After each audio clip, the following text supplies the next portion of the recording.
if I die today, most people will come to my burial. My best friend will make the best t-shirts, and everyone will praise me. Some will say how I encouraged them to in life, and some will just praise me on how good I am. But right now that I'm in need of help.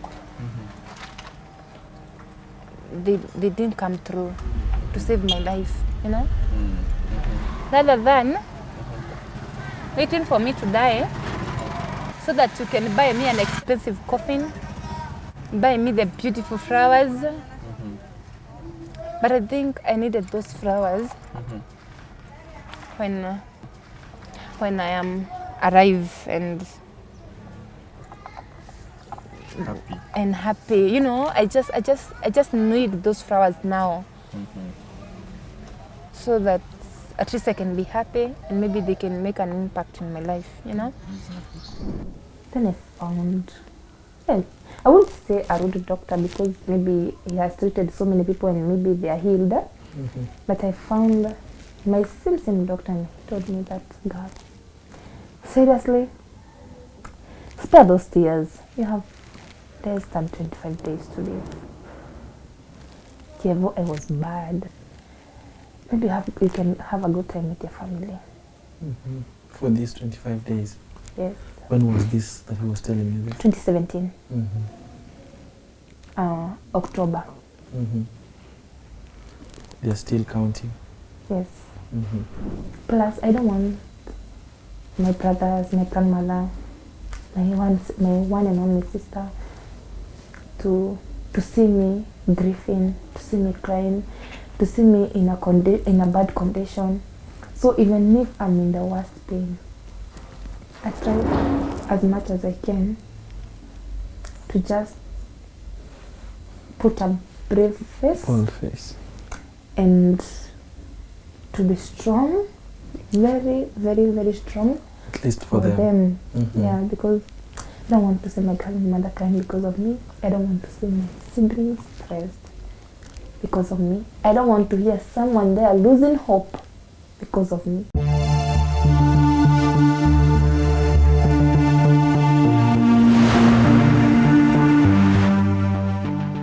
If I die today, I know you will come to my burial and give the best of speeches, bring the best of roses, and give also the best of tributes.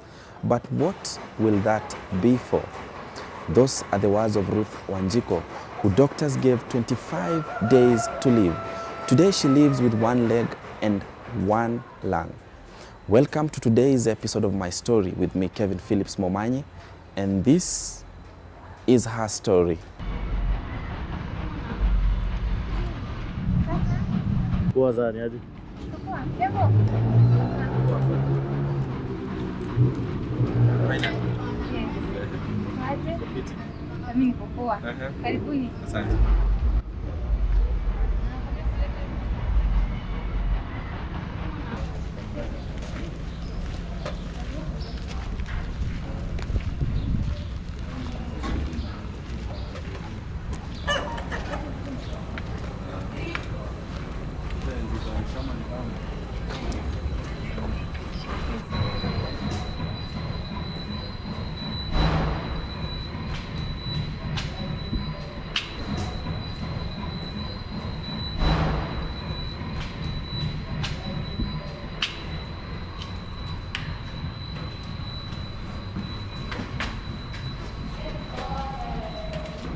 Hey, how are you?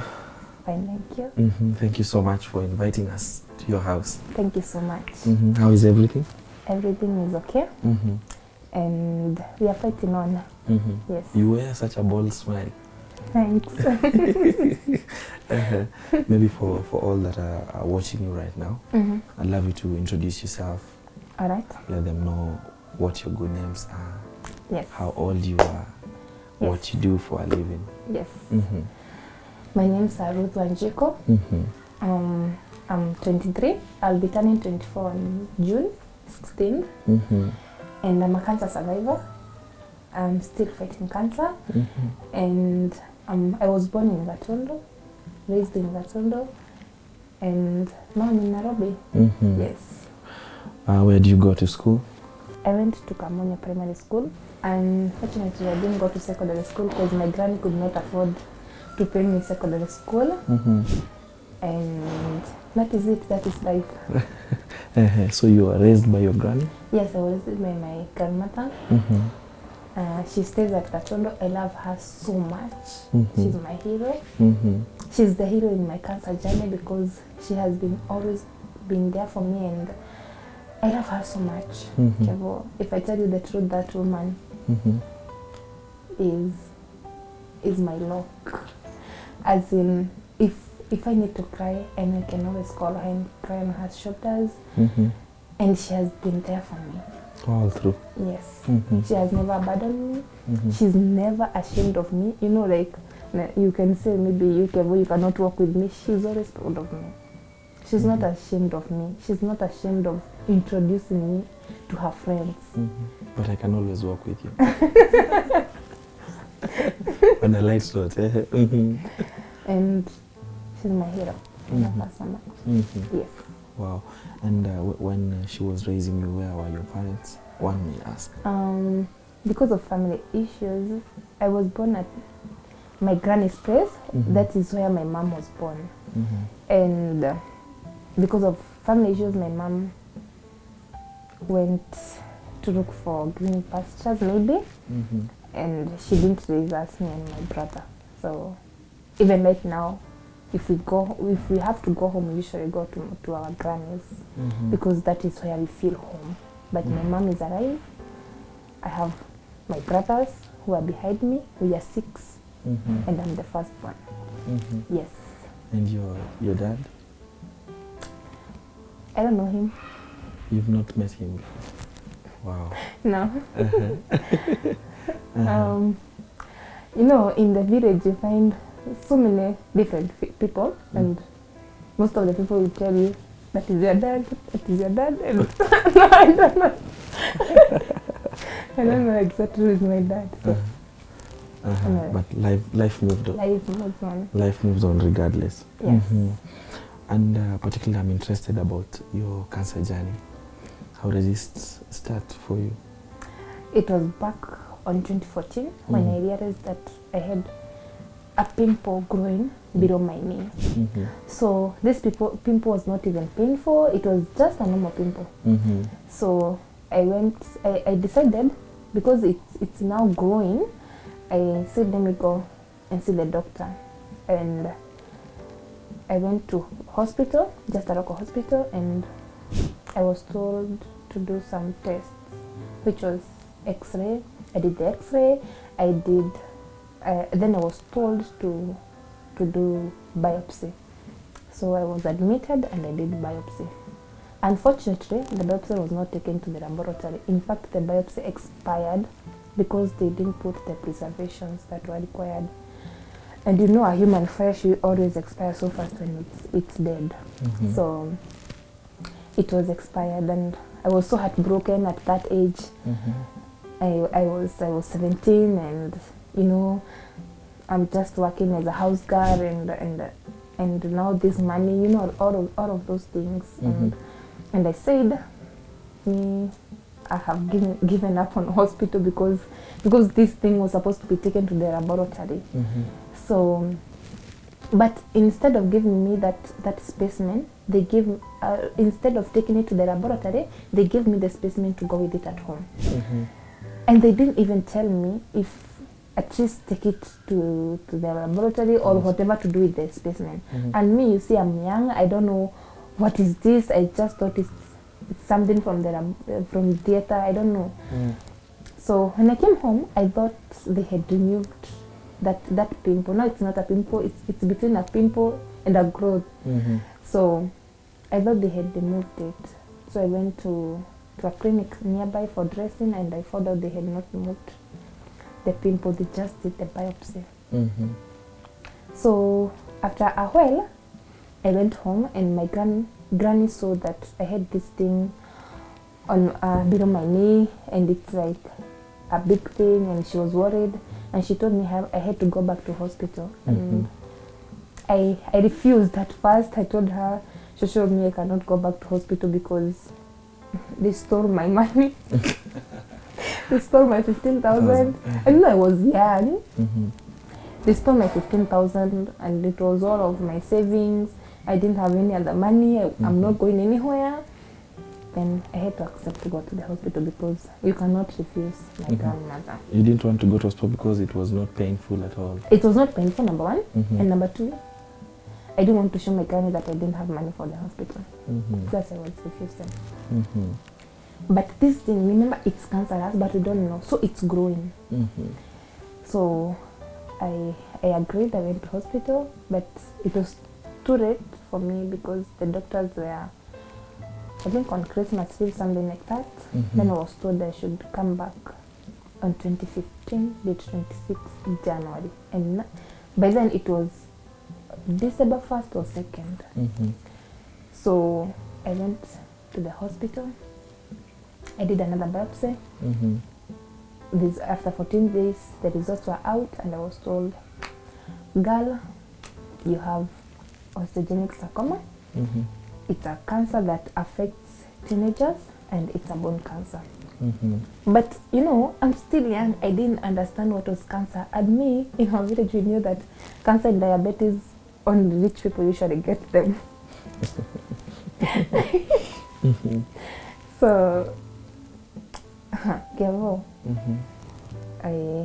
I was told that I had cancer, and now I have to do the amputation. That I got the first doctor, and he told me that they remove the tumor and do me radiotherapy, but I didn't understand what was radiotherapy. The second doctor said we do amputation and we stop cancer from spreading. Amputation of your leg? Yes. And you know, I was still 17. So I did the amputation on 18th of March 2015. I didn't have an idea. And now you have to start a life living with disability, which is very tough. Very tough. Because of an advanced stigma, because maybe the society will not accept you, a lot of things. How was it for you that very moment? They tell you that we are going to have to amputate your leg. I cried, Carol. I got so emotional. In fact, I stayed a week without going to the hospital. The doctors were calling me, and I was not responding. I was not going to the hospital because I was not ready. And I'm the peer of the family, number one. My granny is not expecting this. How will I tell my granny that I'm getting amputated? Surely. How will people say? What will people say? Like, you know, how will others treat you? You know, a lot of things. I have to live all my life without a leg, you know. Everything was running on my mind, and it was all negative. Nothing was positive back then. But I slept, and I thought about it, and I said, maybe it's for the better. I agreed. Then that's when I went to hospital. I got amputated. I even didn't know what I signed, number one. Because there is these two doctors, and they are my doctors. They work at the same hospital. It's superintendent, and I think his assistant, something like that. So they just signed, and I told my granny, please sign for me. I went to theater. Then when I came back, I realized that I didn't have a leg, and that was it. So, you know, I told you I was the rock of the family. I was the breadwinner. I have my brother here, and I have my brother. When my mom heard that I went to Nairobi, she's here now. I had my grandmother. So they are all looking up on me. At age 17? Yes. How is it that probably your grandmother's kids were not helping her or something? Of course, you know how people are. They were not so good to us, number one, because they're not helping their mom because their sister's kids are staying with their mom. So they don't want their sister's kids to benefit from what they're giving their mom. That is food, you see? But they are not even giving their grandma food, their mama food, because of us. And that thing affected us, affected my grandmother, and also us, because we knew the truth and we could hear them talk. Maybe if they come for Christmas, you guys are gonna eat well. You know, at that time, eating rice, some chapatis, you know, you're eating well. Yes, you will eat well, but you will have to afford it. Seriously. I thank God. How will you work for it? You know, they're coming with their wives from Nairobi or from where they are living, and in our village there was no tap water. So maybe they want to wash their white clothes, and you'll have to fetch water from the river, and it was not near. Seriously. So, and they'll send you all day. They don't care. And I find letter margin ndio. Not like, okay, you'll have to work for it, because you want them to see that you're a good person, and you want them to see that you're responsible, so that even when food is here, you just enjoy. You just enjoy peacefully, without like being told, where to fanyagi kazi, where to, you know, those things. Yeah. So maybe before we get amputated, your grandmother so probably took you in and stood with you against all odds. Yes. And everyone could be against me, and my grandmother was standing with me. Number one, I was so clever in school, so teachers loved me so much. There was even a time I spoke English, and the educational officer was there with the DC, and they were so happy. So my grandmother was so proud of me. You know, my girl talked English, and this happened. Everyone is so happy. The school head teacher was so happy with me. So they could not even send me home for fees. I could stay like a whole week without going to school, or a whole month. But when I go to school, my dear, I'll always be the reading girl. What? Yes. You're very smart, I can tell. Who will tell that probably you didn't go past class 8? No one. Sure. Yeah.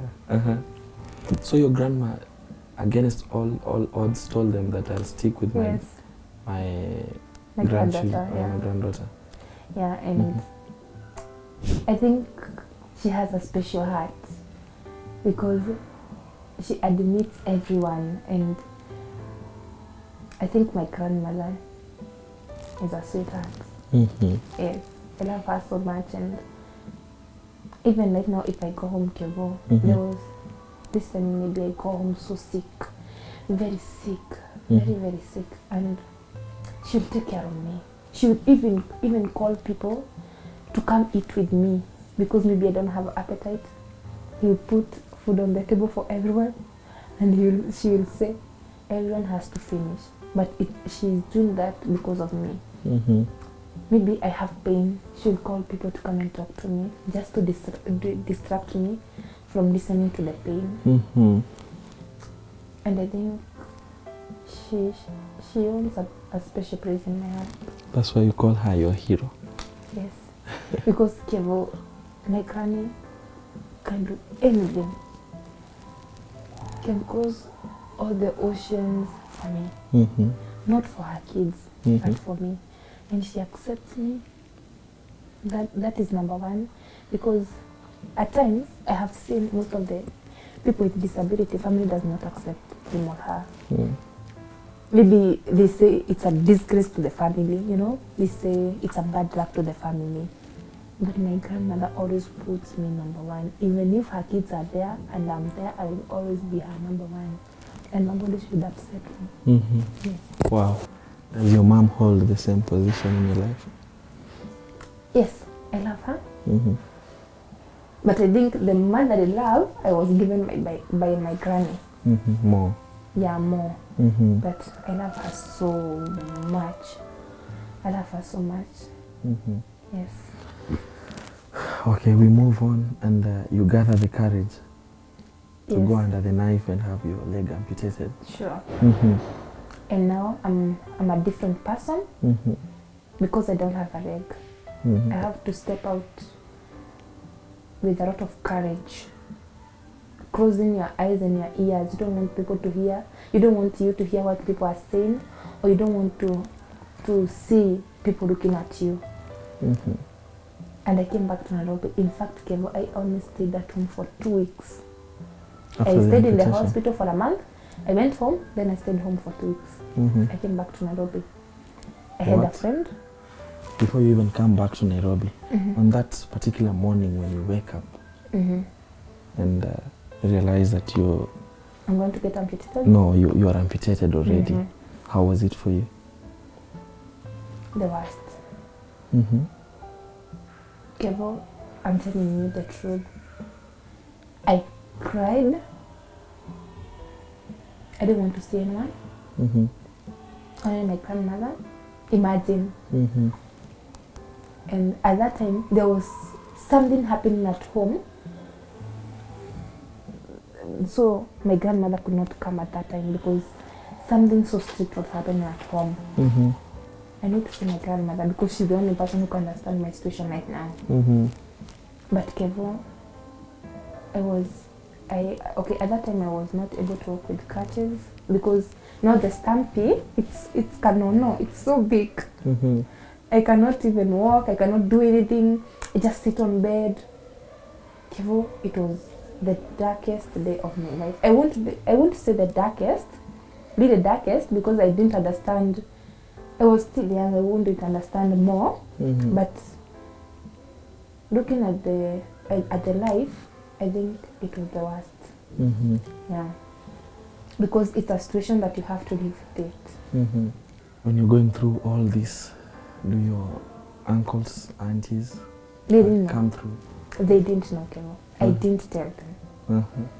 because I didn't want to be a disgrace to them. When I had 2 legs, they were not helping me. How will they help me when I'm okay? I'm like this. So I didn't tell them. I didn't tell them I had cancer. I didn't tell them I was going to hospital. They just came at home and found me, or they had maybe someone called them. I don't know. Mm-hmm. But unfortunately, they came to know that their sister's daughter got amputated. Mm-hmm. Yes. What? Mm-hmm. Yeah. But I love them so much. Mm-hmm. Yeah. I don't have any hard feeling for them Mm-hmm. because they are my family. And if I need family right now, It's them. it's them. Wow, what a heart. You stay at home for 2 weeks. 2 weeks? Yes. Uh-huh. Then I'm back to Nairobi, What? to my friend's house. Mhm. Remember? Mm-hmm. Then you know how girls are, fight, or my boyfriend want to come because you're here, he cannot come, and it's a single room. Mm-hmm. You go get somewhere to sleep. My boyfriend is coming. What? Yes. Mm-hmm. And now I gathered money. I started a Where business from my friend, Mm-hmm. a very good friend. Let's say he wanted to be my boyfriend, but because now I'm amputated, he left. But we were talking at that time, so it's okay, it's fine. Mm-hmm. And now After the he gave me amputation. 15,000. Mm-hmm. I said I have to start a life.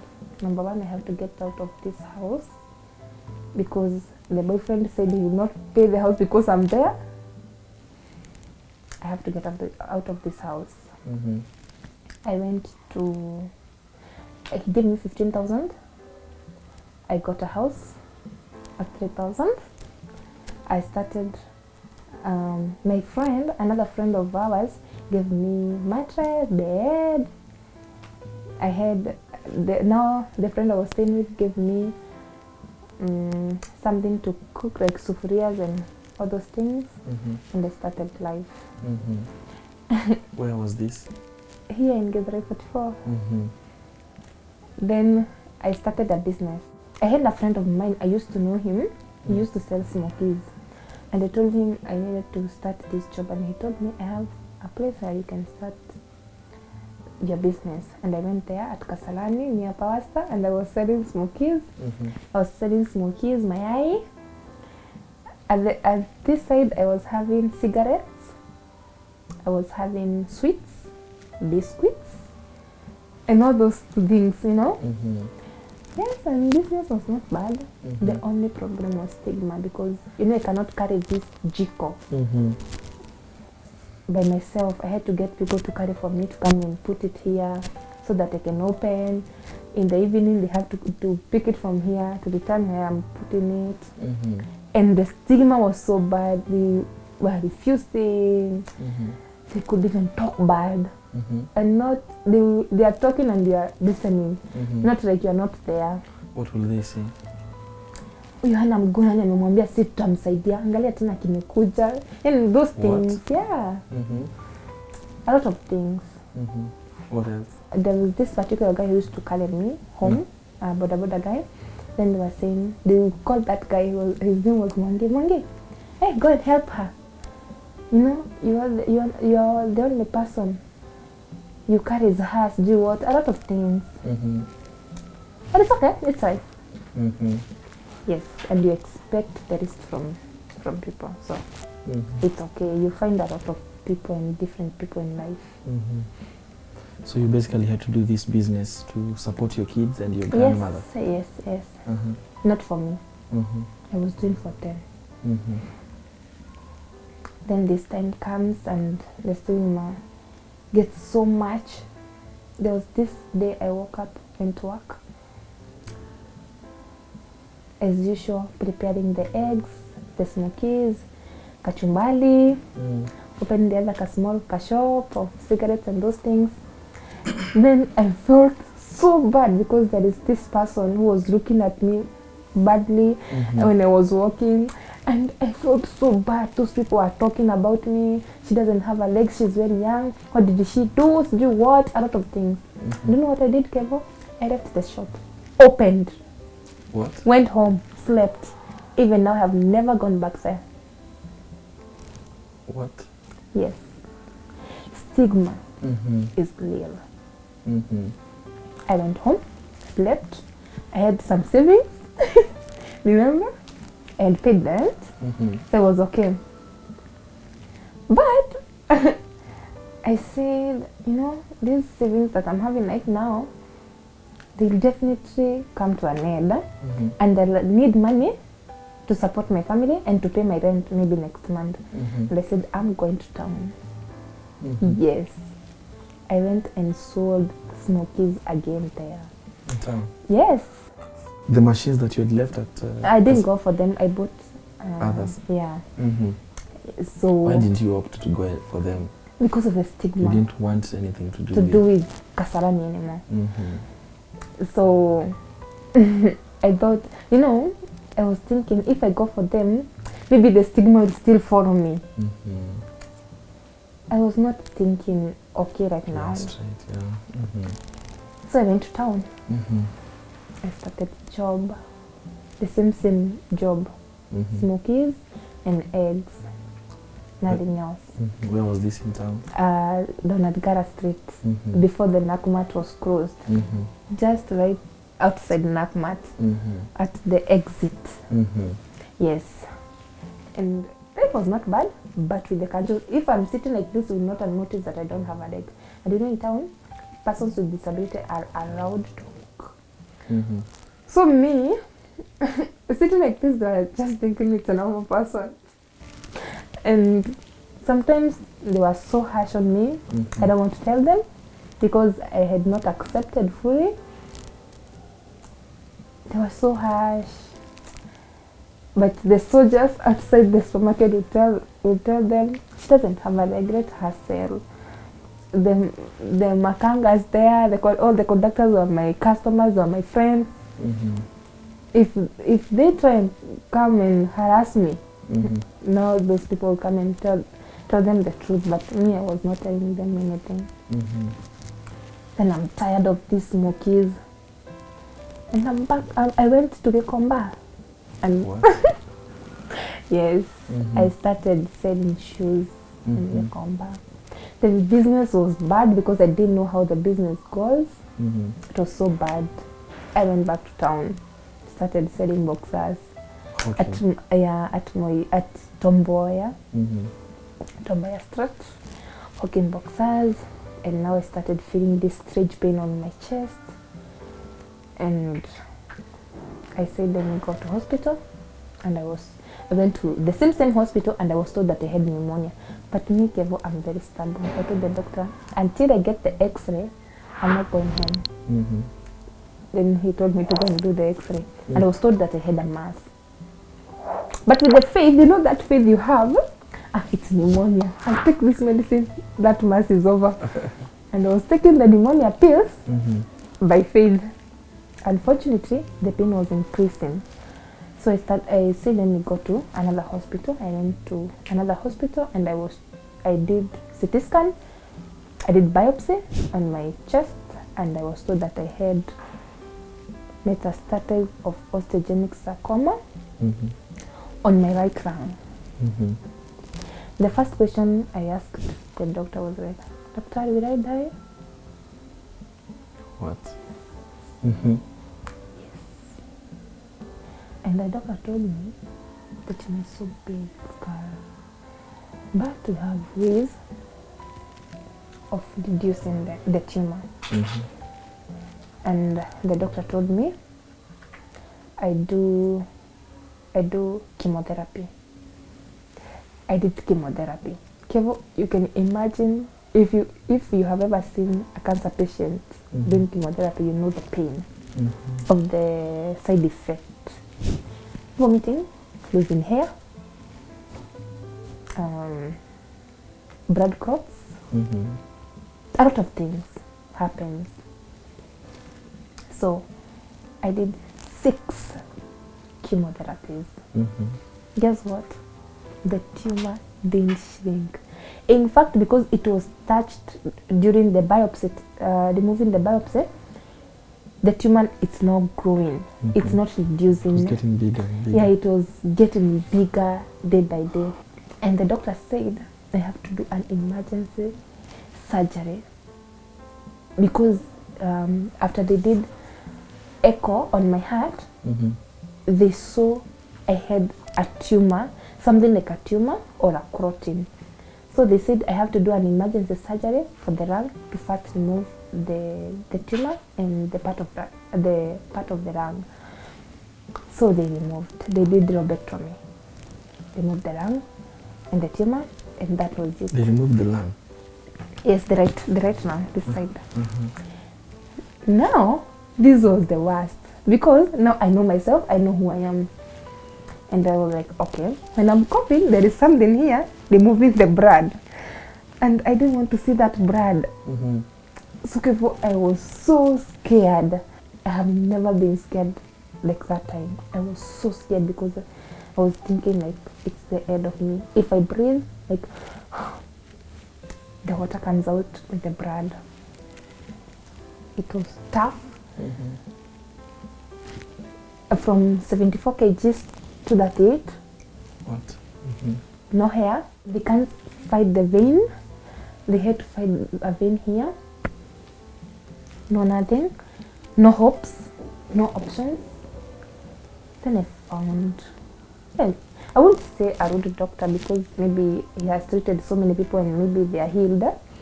But I found my same doctor and he told me that, God, seriously, spare those tears. You have less than 25 days to live. Kevo, I was bad. Maybe you can have a good time with your family. For these 25 days? Yes. When was this that he was telling you this? 2017. October. They're still counting? Yes. Day 1, I'm alive. I touch myself, oh, I'm alive. But the pain, I still have the pain. Now I decided to remove that tube. I told the doctor, please remove this tube because I have only 25 days to live. I need to travel home, spend time with my family, especially my grandmother. The worry was, what if my grandmother sees me like this? Maybe she gets sick or some, panic. I didn't go. 1 month. Hey, I'm still alive. 2 months. Hey, the hair is coming back. What? 3 months. 43 kgs. Hey, can I go and see the same doctor? No. Let me stay just like this. 1 year. The hair is back. I'm okay. The knees are back. The time is okay. I'm good to go. What? Still alive. What a miracle. Yes. I went to the same hospital, paid consultation fee to see that doctor. Told him, I gave him my file number, and he had written all those bad things about me. And he was okay, Ruth, really? Are you the one? And at 10, I was, I think, almost 65 kgs. I was huge. Huge. And I was like, okay, how did it happen? I told the doctor, I didn't go back to hospital. I didn't see any doctor. And now I just believed in God and I'm okay. And he told me, congratulations and all those things. He went around showing doctors. The transformation. Yeah. Then here comes 2020. Now, after I got all these things, I love driving. So I got to I became an online tax driver. So I started being a taxi driver. I enjoyed so much, Kevu, so much. I just love driving. So with my one lung and one leg, happy woman, no pain, no nothing, just working.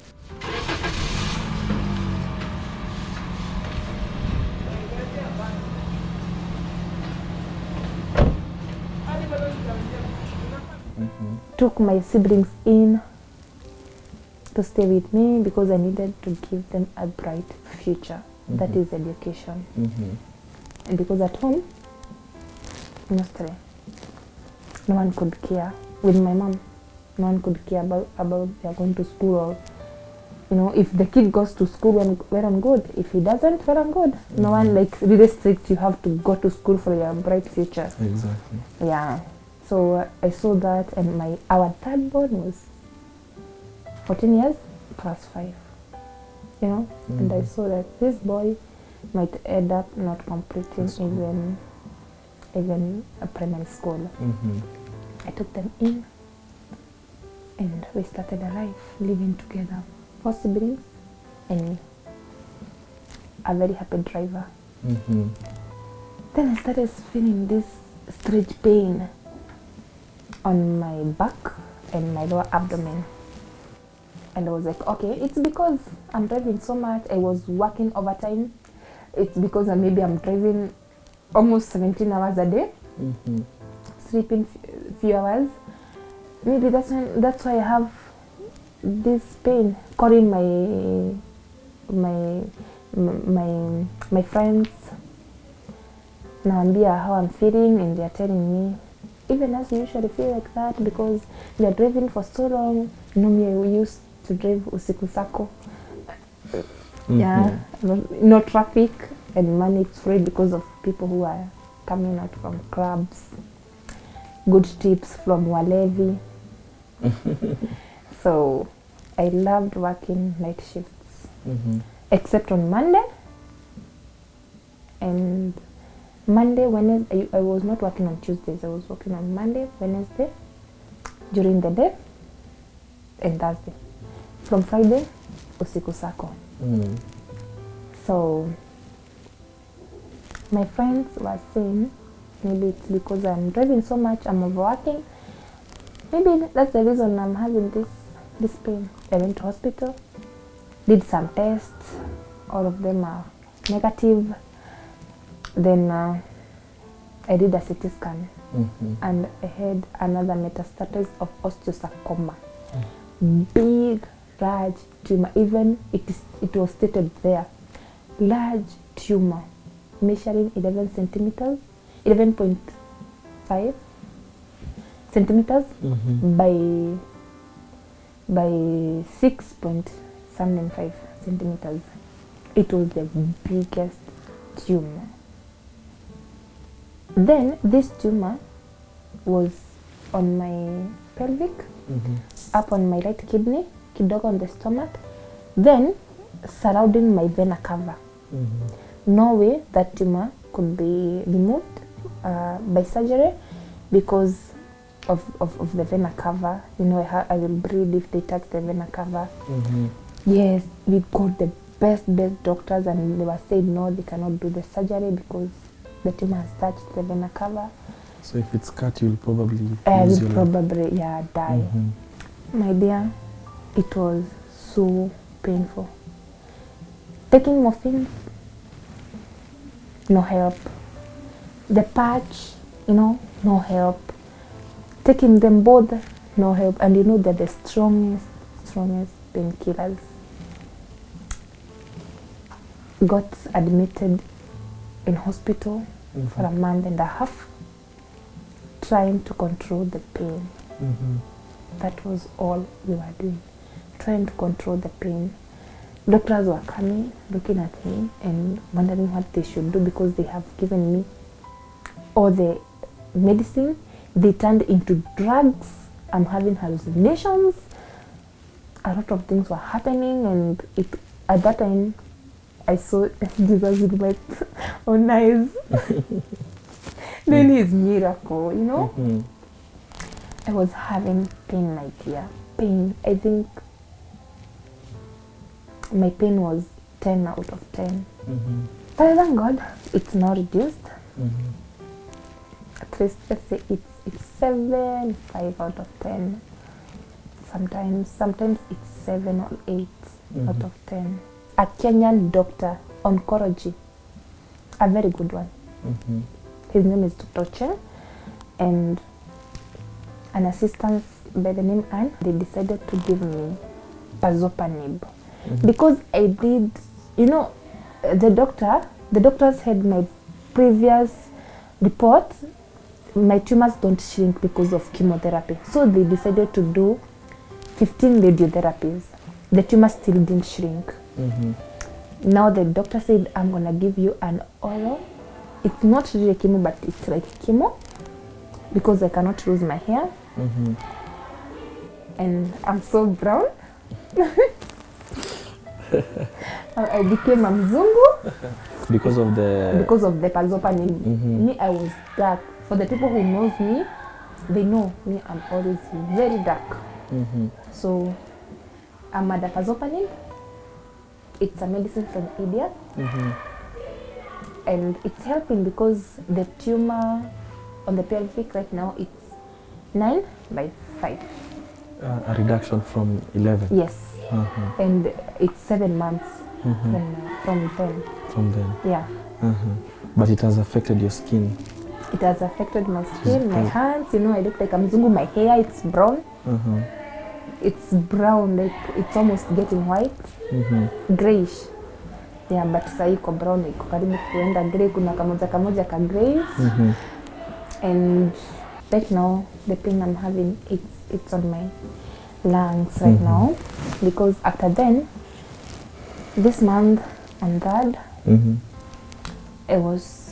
I had this strange pain, and I did CT scan, and I was told that I have a mass on my only left lung, on the left side. It has some nodules, and they're cancerous. So the doctor should probably do some radiotherapy. That is 30 radiotherapies. Try and see if those nodules will at least shrink. Mm-hmm. But before doing them, the doctor realized that in the machine, he can see something on my chest, but he didn't know what was that. He told me that to do another CT scan, Mm-hmm. and they found out because my chest disorganized, I have air Mm-hmm. on my lungs. In your lungs, there's some air. Yeah, Mm-hmm. and the air should be removed because that's why I'm feeling so much pain. Sometimes I cannot breathe well. I have to get oxygen, and it's so difficult to breathe at times. Sometimes I cannot raise my hand Mm-hmm. because it's so painful. It's making the chest be so painful. Mm-hmm. So the doctor said I should put on some tubes through surgery, remove the air, then we can continue with the cancer treatment. Mm-hmm. That is radiotherapy. Mm-hmm. Yeah. Do they tell you how much this might cost you? The air, removing the air, it's around 600,000, and that's the least. So we don't know the maximum. Exactly. Yeah. For the radiotherapy, then HF is paying 5,000, and me I have to pay 3,000 daily. Mm-hmm. Yes, that is M-PESA. Mm-hmm. 3,000 daily. So I have to have 90,000. At least. Yeah, at least. For Every day that is 8,000, and NHF pays 5,000, and then I have to pay 3,000. Then I have this pazopanib. It is 108,000 every month. That is 60 tablets, because I usually take 2 empty stomach in the morning. Mm-hmm. Where do you get these finances from? I have friends. Mm-hmm.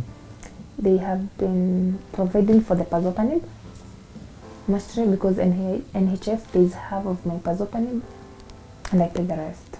Mm-hmm. Yeah. So 54. Mm-hmm. Yeah, I pay 50 because Anne pays like if NHF doesn't prove, Anne pays for me. Mm-hmm. Yeah. And the assistant. Yes, of, she's my friend. uh-huh. So she usually tell me to take the medicine. Then when it will be approved, he will sort out. We have been trying to raise at least half of the money for the surgery, and we have not gotten anything. Mm-hmm. Yeah, because it's back to school.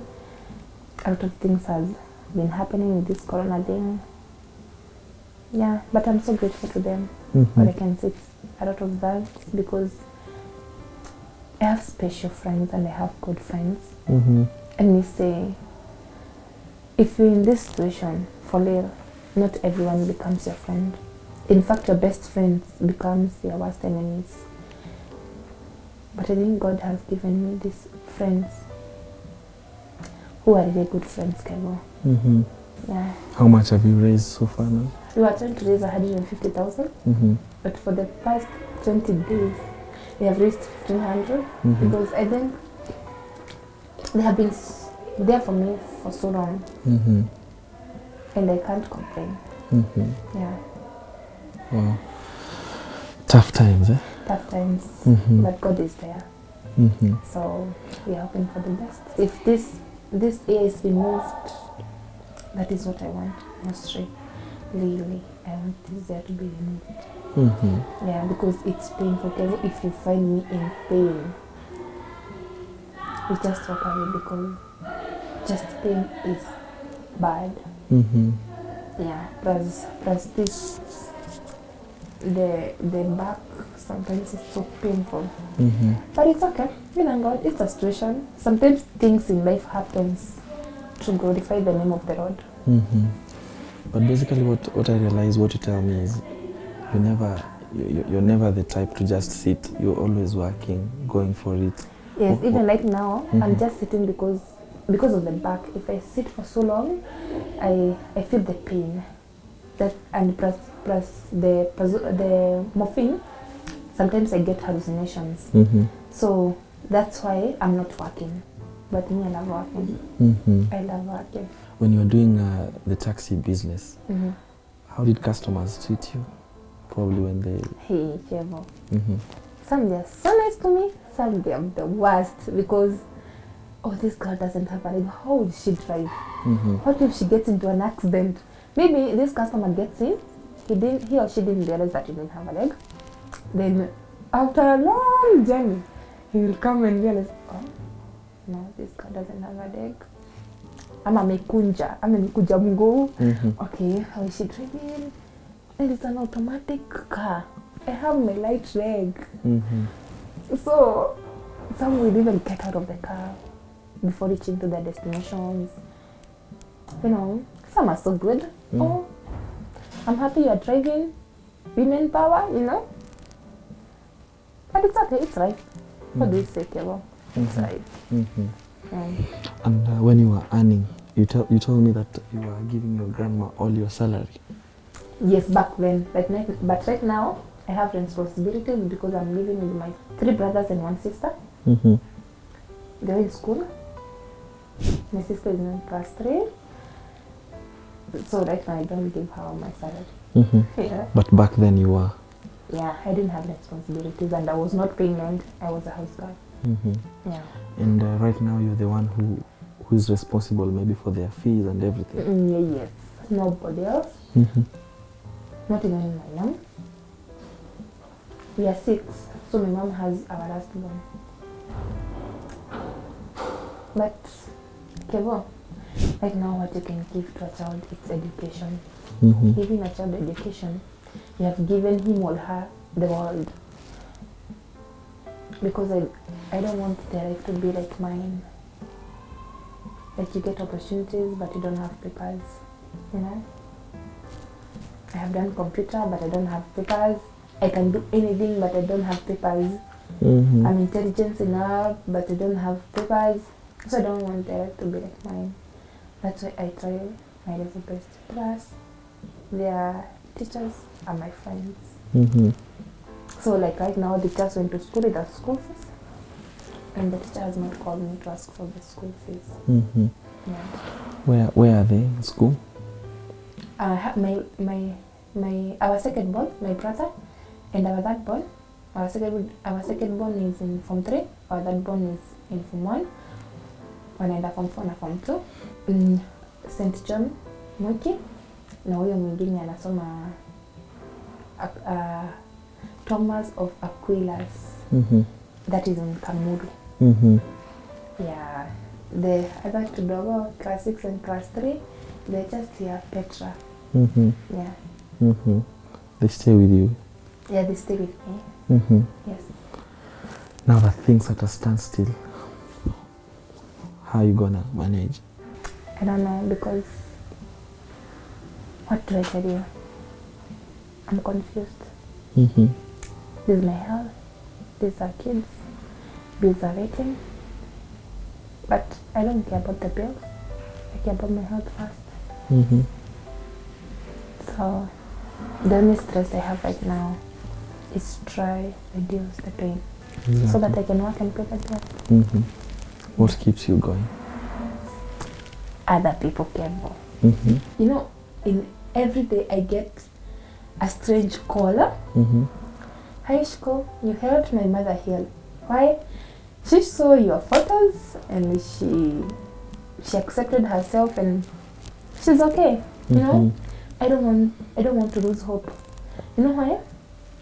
Because there is this person who got diagnosed 2 minutes ago with cancer, and this person will hear a story of Shiko and will say, if Shiko the warrior won, or she's still fighting with her age and with all the things that she's going through, why can't I fight? You know? So that is what keeps me going, and that is what makes me so strong. Plus, I don't want my brothers, my grandmother, my one and only sister to see me grieving, to see me crying, to see me in a bad condition. So even if I'm in the worst pain, I try as much as I can to just put a brave face, and to be strong, very, very, very strong, At least for them. Yeah, because I don't want to see my grandmother crying because of me. I don't want to see my siblings stressed because of me. I don't want to hear someone there losing hope because of me. For all those who are listening to you right now, I need you to encourage someone. Sure. Yeah, and as you do so, you never know who's listening. True. Tell them how they might be of help to you. First, I'll start with encouraging someone. Anyone with cancer, fighting cancer, or a relative fighting cancer. Cancer is not a death sentence. And there is good side of cancer and bad side of cancer. And most of the people look at the bad side of cancer. Like me, I have the good side. Right now I'm brown. So, so that is the good side of it, you know? And the society, let's learn to accept people with cancer, because cancer is not a communicable disease. If I eat with you, Kevo, it doesn't mean you get infected with cancer. If I become your girlfriend right now, it doesn't mean nitakuambukiza cancer. And let's love, appreciate, and positive vibes to all cancer patients. To the doctors, let's tell the news in a good way. Yeah, especially the 25 days the doctor told the or a children. newly diagnosed person. Let's tell them the news in a clever way. I don't know whether I'm supposed to use that word, but in a good way. Let's say in a good way. You can help me pay the bill.